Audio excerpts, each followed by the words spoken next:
About a year ago, by this time, I had no idea what I would do with my life because I was traveling for 3 years, every 3 months to a different country, getting a new job every 3 months, starting my life from scratch. And the reason why I did this was because I knew it would help my growth immensely. But I hit the point when it's been enough. I've started so many times from scratch in such short periods of time, always chasing a new thing, new experience, new skills. But I wanted to gather all my experiences and put it into one thing that I can create, one place where I can live and one place where I can thrive from a place of safety and a knowing where I am and what I'm doing. But I didn't know what it was. I heard a saying that goes, if you don't know what to do nothing.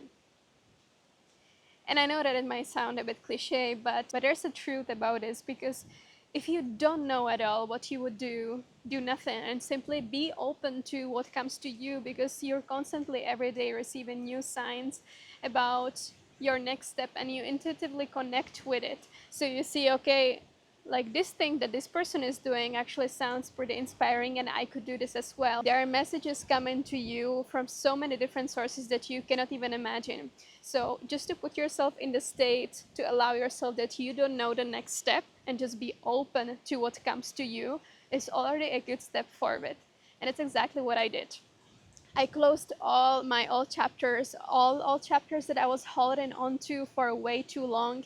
I was open to opportunities and I signed up to this opportunity in Portugal for a retreat, 6 days, to volunteer in a kitchen, help out with gentle assistance and things like that. I've tried surrendering before, but this time I decided, okay, I want to put the surrendering practice really into practice and just pack my bag and go to Portugal for 6 days plan, and afterwards I'll just see what will come to my life.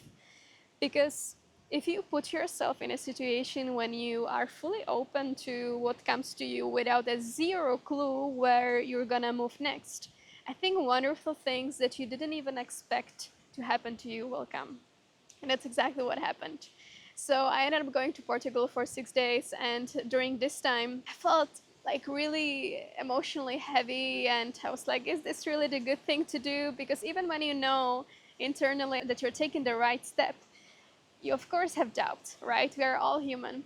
But on my second day, I found this book which was called The Surrender Experiment by Michael Singer. And it honestly has changed my life. Not that it would dramatically reveal new information to me or something like that. It has been all about the things that I was trying to practice and that I was trying to do, but it just confirmed and strengthened my own belief, and that helped me immensely. Is that even a word? That helped me a lot at that time, exactly when I needed it. So I believe that the right things find us at the right time when we need them. And even when you don't know what to do, the right things will come to you if you stay receptive to them. And at that point, when I started reading the book, I felt like, okay, yeah, I'm supported. It's all good. I'm on the right path. During this time, I just decided, okay, maybe I could just go to a farm in Portugal. And so after this retreat, I just randomly went to this farm for 2 weeks. I met this Australian couple, and the girl was a surfer, so she wanted to go to a surf camp, and she invited me to join her on this trip. And so that's what I did. And so I'm in a surf camp having a great experience overall. This summer was one of the best summers I've probably ever experienced, because I was just going with such a flow, meeting wonderful people, don't being fixated or attached to any outcome. I was just living because I had no idea what comes after. I was just fully in the present moment and questioning it, like where it's gonna lead me next. And so when I was in this surf experience, I had a very good time. And just one day before I was supposed to leave that surf camp, I didn't know what I would do next again. And so I put all my ideas down and I thought, okay, during this time I also got accepted to Vipassana course, 10 days of silence, of meditation without speaking, in Barcelona. And so I thought, okay, I could slowly make my way back to back to Spain, so I could go to Barcelona. And so I wrote my plan down, and then I go back to the dining room. I talk with the guys, and I'm like, yeah, I think I finally figured out what I want to do. So I check out the flights, and I might go to this place in Spain and then move on and move on. A few minutes after, this guy comes to me and he says, well, we're actually going to Spain. We're taking a road trip with my partner there. Do you want to join us? And I'm like, okay, sure. And so they were going to Madrid. So I ended up going to Madrid. And there I stayed for a couple of days. And I decided to extend my stay for one more day because I enjoy the city so much. And on this day, 3 hours before I was supposed to take my train to Valencia, I went to my favorite restaurant, Honest Greens, and I walk in the restaurant and I see this handsome guy who's working there, and I couldn't keep my eyes off him, honestly. And at that moment, I remembered on these stories that you hear at weddings, right? When the groom says, well, I cannot imagine, like, if I didn't go to that girl, if I didn't approach there, this day wouldn't be even happen, and I wouldn't be getting married to her. And so I remembered all these kind of stories, and I thought to myself, okay, well, I have nothing to lose. If I don't approach this guy, I will never know. But if I do approach him, the worst thing that can happen is that I will just receive a no. And so I wrote him a note because he was busy taking care of all his customers. I wrote him a note that, hey, you're very cute. I'm leaving to Valencia, but in case I come back, here's my number. And so no attachment whatsoever. I give this to him, I leave, I go to Valencia, and then I get a message from him. And we start exchanging voice messages, and we realized that we really want to see each other and that I don't want to leave this country without seeing this guy. So instead of going to Barcelona as I had in plan, and spent there a couple of days before my Vipassana course, I returned back to Madrid, and I saw him, and it was a very strong connection. And it was interesting that we both were in a phase where we had no idea what we would do. So I believe that on our journey in life, we always meet the right people at the right time. And sometimes the people are not as right as we think that they seem to be. Sometimes they just teach us lessons. But sometimes we make people who are going through a similar path, like he was when he was confused about his next step, and we were supporting each other through this growth. And at that time, I wasn't sure whether it was just meeting each other at this point, sharing our knowledge, sharing our fears, and inspiring each other, and then separating our ways and going further, or whether we would still stay connected. But I really cherished the connection, and I was so grateful that I made a step to approach him, because if you don't take the action when you feel that it's intuitively right at that moment, you miss out on all of these opportunities to meet wonderful people and get inspired from them, which can push you to take different kinds of actions and make you a different being after meeting them. So I highly encourage you to always listen to your intuition in these moments. When you feel like you want to speak to somebody, speak to them. When you want to do something, do it. You don't know what happens after you do it. It's just your fear stopping you in the first 5 seconds of doing the thing. But when you do it, there's momentum happening, and there will be things that will unfold after this. So after spending about 1 week with this guy in Madrid, I felt very home with him. I felt very safe, and I felt inspired that I'm again on the right path. So I was constantly receiving signs. After my Vipassana training, I went back to Czech Republic, my home country, and still didn't know what I would do next. But I thought, I really want to study psychology. It's something that I've always wanted to study since I was a teenager, and this time I would like to really pursue it, but I have no idea how I would do that.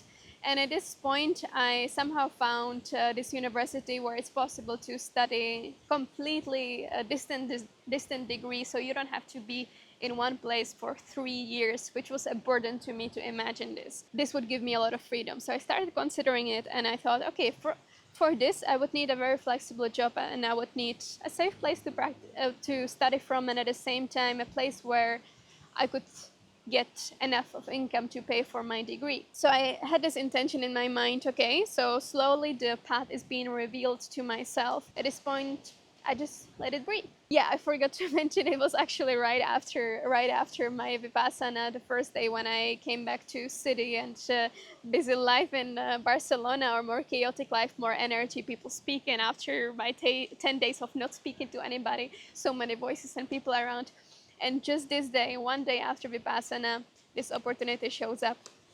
on Yoga Trade, which is a web page for all holistic workers all around the world. You can find amazing opportunities there.